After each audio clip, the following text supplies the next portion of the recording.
America వెళ్లి డబ్బు సంపాదించాలని సగటు మధ్యతరగతి యువకుడి కల. కానీ అమెరికా అధ్యక్షుడు డొనాల్డ్ ట్రంప్ ప్రస్తుతం అనుసరిస్తున్న తీరు చూస్తుంటే అలాంటి ఆశలపై నీళ్లు చల్లినట్టుగా భావించవచ్చు.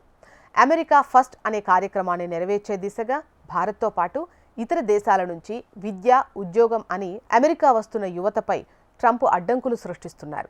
ఉపాధి, ఉద్యోగ అవకాశాలు స్థానికులకే దక్కాలి అన్న నిర్ణయంతో ట్రంప్ ముందుకెళ్తున్నారు. ఈ క్రమంలో విదేశీ విద్యార్థులపై కఠిన ఆంక్షలు విధిస్తోంది ట్రంప్ సర్కార్. దీంతో అమెరికాలో చదువు, ఉద్యోగం కావాలంటే 1-2 సార్లు ఆలోచించి రావాలని అక్కడి ఎన్ఆర్ఐలు భారతీయ యువతకు సూచనలు చేస్తున్నారు. ఆర్థికంగా బలంగా ఉన్నవాళ్లు మాత్రమే అమెరికాకు రావాలని చెబుతున్నారు. పార్ట్ టైం ఉద్యోగాల కోసం అయితే రాకపోవడమే ఉత్తమం అని సలహా ఇస్తున్నారు. ప్రస్తుతం అమెరికాలో ఉద్యోగాలకు అనువైన వాతావరణం లేదని అభిప్రాయపడుతున్నారు.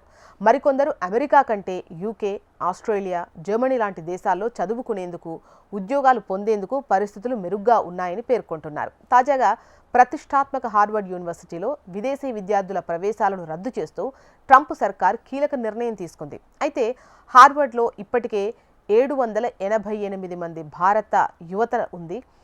తాజా నిర్ణయంతో వీళ్లంతా ఇతర విద్యా సంస్థలకు బదిలీ కావాల్సి ఉంటుంది. ట్రంప్ ఆదేశాలతో 2025 ప్రవేశాలన్నీ రద్దవుతున్నాయి. మరోవైపు కెనడా స్టడీ పర్మిట్లలో విద్యార్థుల నమోదు భారీగా తగ్గిపోయినట్టు తెలుస్తోంది. భారతీయ విద్యార్థుల స్టడీ పర్మిట్లలో గణనీయంగా తగ్గుదల నమోదవుతున్నట్లు తెలుస్తోంది. 2025 క్వార్టర్స్లో కేవలం 30,640 పర్మిట్లు జారీ అయినట్లు తెలుస్తోంది. గతేడాదితో పోలిస్తే 31% వరకు పర్మిట్లు తగ్గినట్టు చెప్పొచ్చు. దీన్ని బట్టి అమెరికాకు భారతీయ యువత ఆసక్తి చూపడం లేదని అర్థమవుతోంది. 2024 యుఎస్ ఎంబసీ లెక్కల ప్రకారం అమెరికాలో 3,50,000 మందికి పైగా విద్యార్థులు ఉన్నత విద్య కోసం వెళ్లినట్లు తెలుస్తోంది. గతేడాది కంటే 23% పెరిగినట్లు తెలుస్తోంది.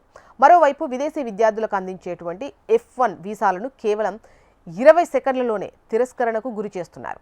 రకరకాల ఆంక్షల కారణంగా విదేశీ విద్యార్థుల వీసాలు రిజెక్ట్ అవుతున్నట్లు తెలుస్తోంది.